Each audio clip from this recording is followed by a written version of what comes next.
Welcome back ख़वातीन और हज़रात। और इस वक्त हम लोग ब्रेस्ट कैंसर पे बात करेंगे।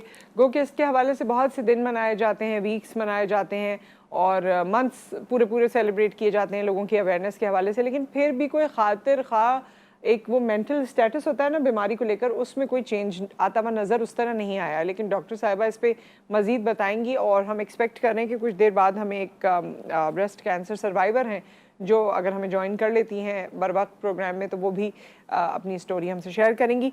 हम वेलकम कहते हैं। हमारे साथ डॉक्टर निदा सईद मौजूद हैं, कंसल्टेंट जनरल सर्जन हैं। अस्सलाम वालेकुम। कैसी हैं डॉक्टर साहिबा? ठीक ठाक।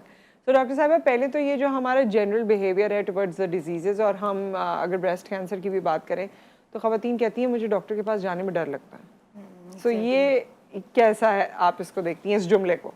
बिल्कुल ऐसा ही है। और हमारे पास हम एजुकेटेड लोगों की भी अगर बात करें, जिनको इस बारे में बहुत ज़्यादा अवेयरनेस है, उनकी भी बात करें तो उनमें भी बहुत ही कम रेशो है कि जो टाइमली हमारे पास पहुंचता है ऑपरेबल स्टेज में। और उनमें भी जो है may be due to society की जो वो एक है कि शेम और बहुत ज़्यादा वो इस चीज़ को हाईलाइट नहीं करना, तो उस वजह से वो बहुत लेट आकर हमारे पास ये चीज़ें प्रेजेंट कर रही हैं। तो it's still true despite of all the awareness. अच्छा, ये है डॉक्टर निदा कि अगर हम आज नहीं जाते, अगर कोई प्रॉब्लम है तो अल्टीमेटली तो हमें डॉक्टर के पास जाना पड़ेगा, या हम कोलैप्स कर जाएंगे, कोई और लेकर जाएगा। एग्जैक्टली तो वो जो डरना है वो तो फिर उस स्टेज में ज़्यादा है ना, बिकॉज आपने इतना टाइम गुजार दिया, फिर तो ट्रीटेबल भी नहीं होती है। एग्जैक्टली बस ये सोच के डरना कि हॉस्पिटल जाएंगे और कुछ निकल आएगा, तो वो कुछ तो है ही ना, उसको तो डायग्नोज होना ही है, चाहे उस वक्त या फिर बहुत वर्स्ट होकर। तो इट्स बेटर कि आप टाइमली जाएं और उसको डायग्नोज कराएं। अच्छा, सर डॉक्टर साहिबा ये बताइए कि अब ब्रेस्ट कैंसर की शुरुआत कैसे होती है, और क्या कौन से ऐसे सिम्टम्स हैं जो घर में भी आपको 40-50% ये बता देते हैं कि you need to see the doctor and this is serious?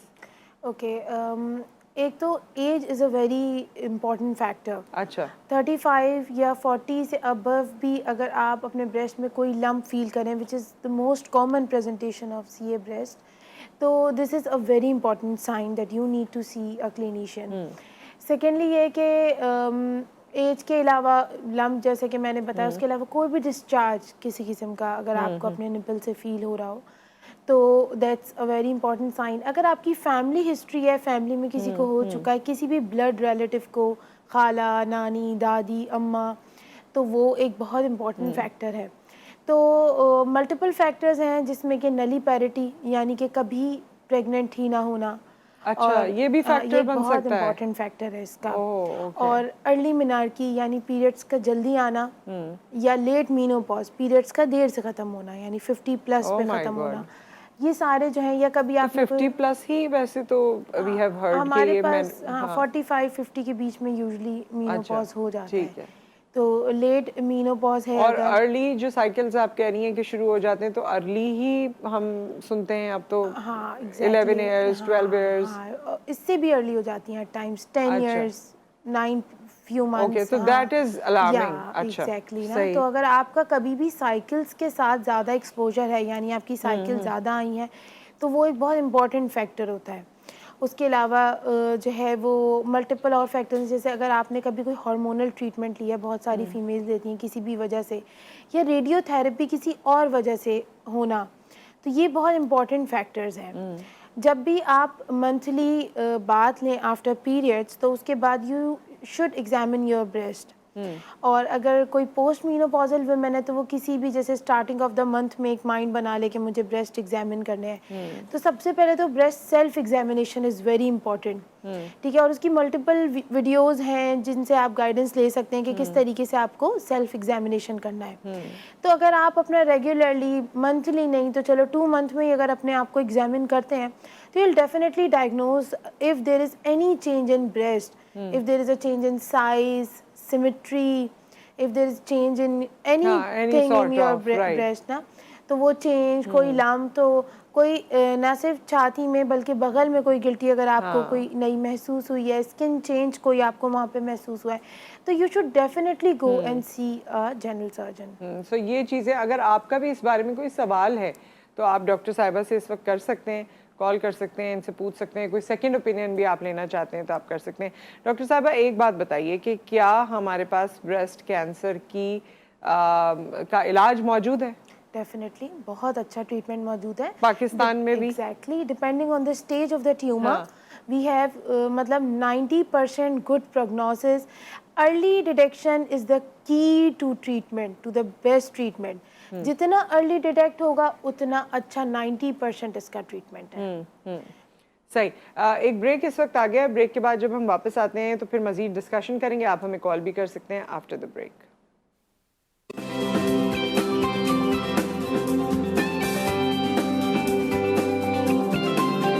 Welcome back. और हम ब्रेस्ट कैंसर के हवाले से बात कर रहे हैं। डॉक्टर निदा ने हमें बहुत इंपॉर्टेंट बातें बताई और अब मैं आपका इंट्रोडक्शन करवाना चाहती हूँ। थैंकफुली कि हमारे साथ आप मौजूद हैं। I am please to welcome Marukh Jabeen Sahiba हमारे साथ मौजूद हैं। वैसे तो प्रोफेशनली ये डिफरेंट काम करती रहती हैं, लेकिन आज हमारे पास ये एज कैंसर सर्वाइवर आई हैं, ब्रेस्ट कैंसर। और अभी हम थोड़ी सी हमारी बात हुई है तो एक दफ़ा इनको 2008 में हुआ कैंसर और फिर आपने हेल्दी 13 इयर्स गुजारे अपने और दोबारा रीलैप्स हुआ आपको। जी बिल्कुल। तो प्लीज़ थोड़ा सा हमें बताइए भी। और माशाल्लाह अल्लाह ताला आपको ज़िंदगी सेहत दे, ऐसे ही मुस्कुराता हुआ रखे और आपकी इस जो जाहिर है जिस चीज़ से इंसान गुजरा होता है वो लोगों तक पहुंचाना भी बहुत इम्पोर्टेंट है। तो अल्लाह ताला आपको इसकी जज़ा दे। जी जी बिल्कुल। मुझे 2008 में पहली दफ़ा ब्रेस्ट कैंसर हुआ और उस वक्त तो बिल्कुल नहीं पता था क्या चीज़ है और घबरा भी जाते हैं। और बड़ा ऐसा टाइम था कि मैं उस वक्त मेरी शादी होने वाली थी। अच्छा। तो शादी के समझिए सेकेंड मंथ में मुझे डायग्नोस हुआ और बिल्कुल कुछ नहीं पता था, लेकिन जो ट्रीटमेंट ऑप्शंस थे मेरे पास वो इतने डेंजरस थे कि मैं उसको ऑप्ट नहीं करना चाह रही थी। सो मैंने कुछ तकरीबन 1 साल का गैप दिया और उसके बाद मैंने फिर अपना ट्रीटमेंट करवाया। तो अल्हम्दुलिल्लाह समझिए 2 साल मैं बेड पे रही। अच्छा। और उसमें आई वेंट थ्रू कीमोथेरेपी हुई और क्योंकि मेरी एज कम थी तो उन्होंने कहा कि आपकी रेडिएशन भी ज़्यादा होगी। कीमोथेरेपी बहुत ज़्यादा इंटेंस थी और बहुत एक लाइफ का पहला एक्सपीरियंस था कि जिसमें समझ नहीं आ रहा था, क्योंकि डिफरेंट लोगों की बातें थीं और बहुत सारा कुछ था। लेकिन अल्हम्दुलिल्लाह मेरी फैमिली सपोर्ट थी उसकी वजह से, और जो मेरे जो डॉक्टर्स थे वो मुझे बहुत अच्छी टीम मिली थी उस वक्त।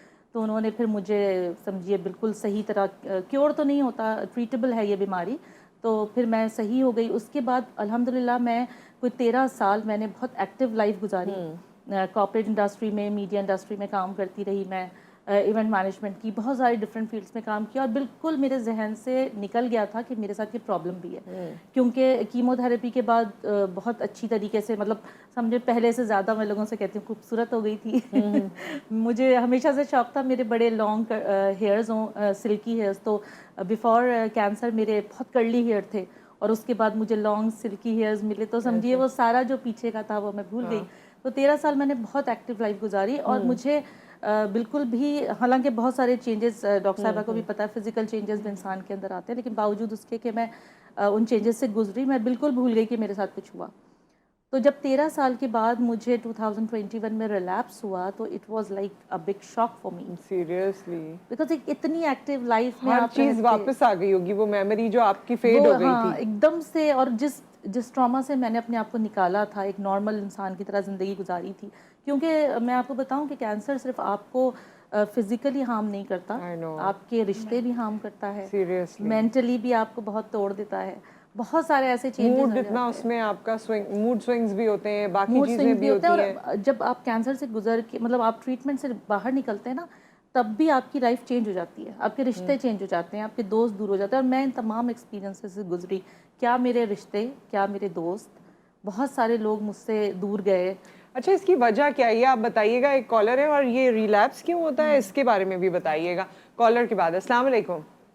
वालेकुम अस्सलाम। जी नुसरत, मैं डॉक्टर साहिबा से 2 सवाल करना चाह रही हूँ। जी तकरीबन 3-4 माह पहले मुझे राइट ब्रेस्ट के अंदर ऐसे, मतलब मैं चलते चलते मेरे से चला नहीं जा रहा था, मैं रुक गई और मुझे ऐसा लगा जैसे अंदर से ना, मतलब राइट ब्रेस्ट में कोई चीज फूट रही है। और वो 3 से 4 मिनट का जो प्रोसेस था वो मुझे इतनी तकलीफ हुई है उस वक्त कि मुझसे बर्दाश्त नहीं हुआ। मैं रुक गई और जब तक, मतलब अंदर से जैसे कोई चीज फूटी है और तकलीफ दे के, और उसके बाद फिर मैं चल पाई हूँ। ये जरा पूछना चाह रही हूँ। और दूसरा ये पूछना है कि मैंने अभी ट्यून इन किया है कि ये मंथली साइकिल पे अगर किसी को भी खुदा न खास्ता इस तरह का ब्रेस्ट कैंसर का कोई इशू हो तो वो मंथली साइकिल पे कोई असर करता? ठीक है, थैंक यू सिद्रा, आपने बड़े इंपॉर्टेंट सवालात किए हैं। जी डॉक्टर साहिबा।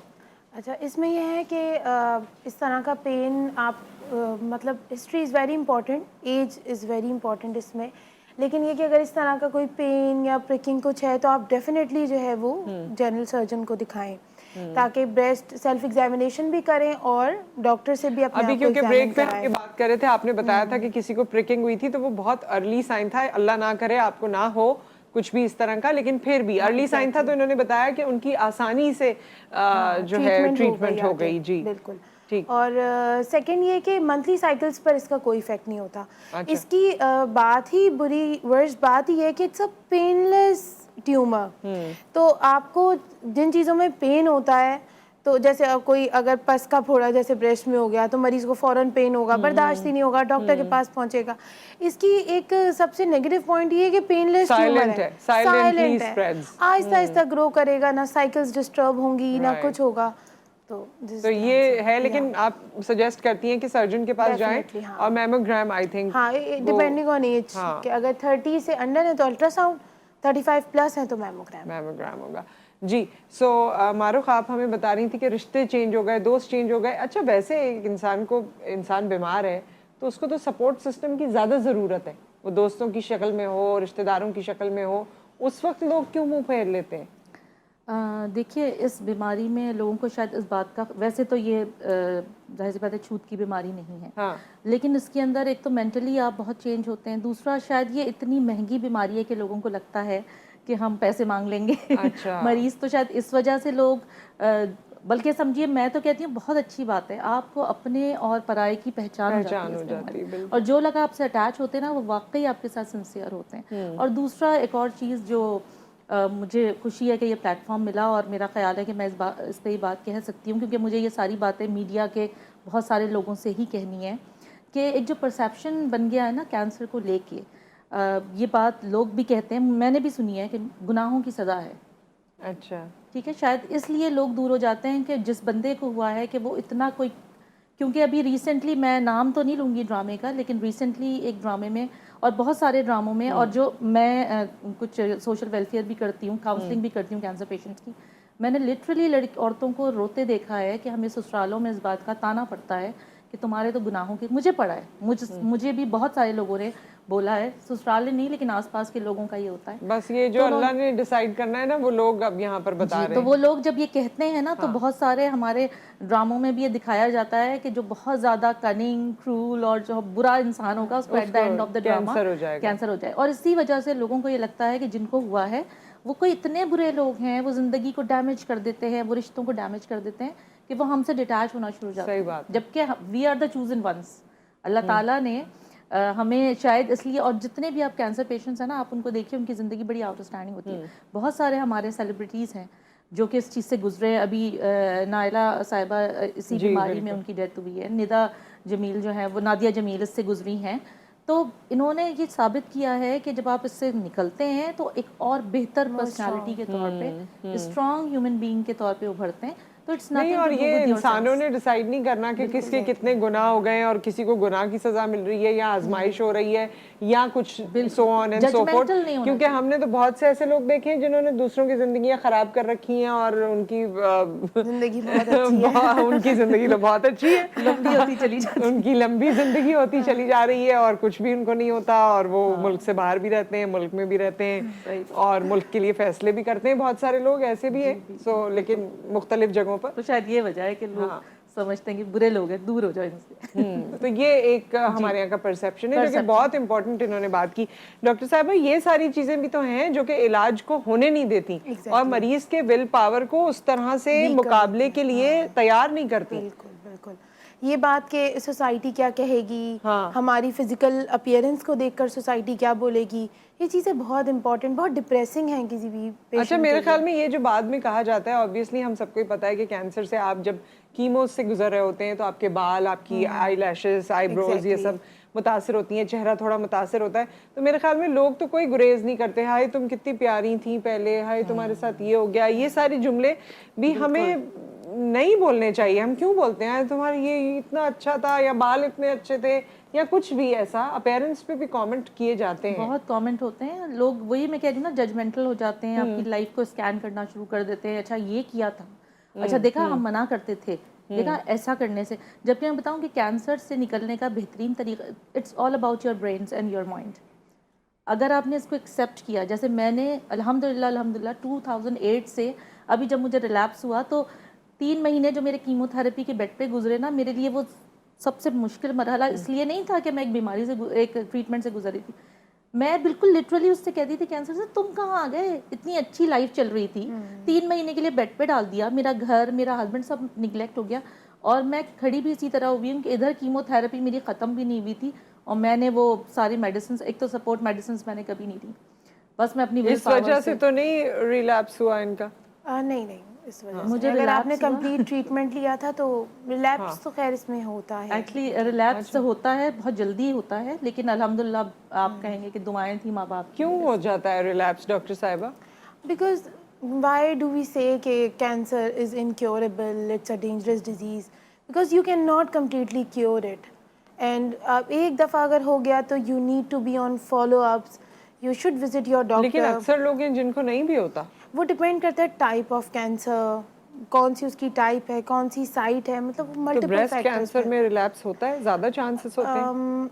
नॉट एग्जैक्टली कि ज़्यादा चांसेस होते हैं, but depending on the stage when it was diagnosed, very early diagnose हो गया तो फिर रिलैप्स के कम चांसेस होते हैं। लेट स्टेज में डायग्नोज हुआ, पूरी ट्रीटमेंट ले ली, तब भी रिलैप्स के चांसेस बढ़ जाते हैं। तो early detection and staging is very important. मेरा तो केस ये है कि जो मेरे 2008 वाला जो सेल्स थे ना, वो सो गए थे, वही कहते हैं कैंसर के सेल्स सो के फिर कहीं और हिट करते हैं, इसीलिए इसको जो है साइलेंट किलर कहा जाता है कि पता ही नहीं चलता।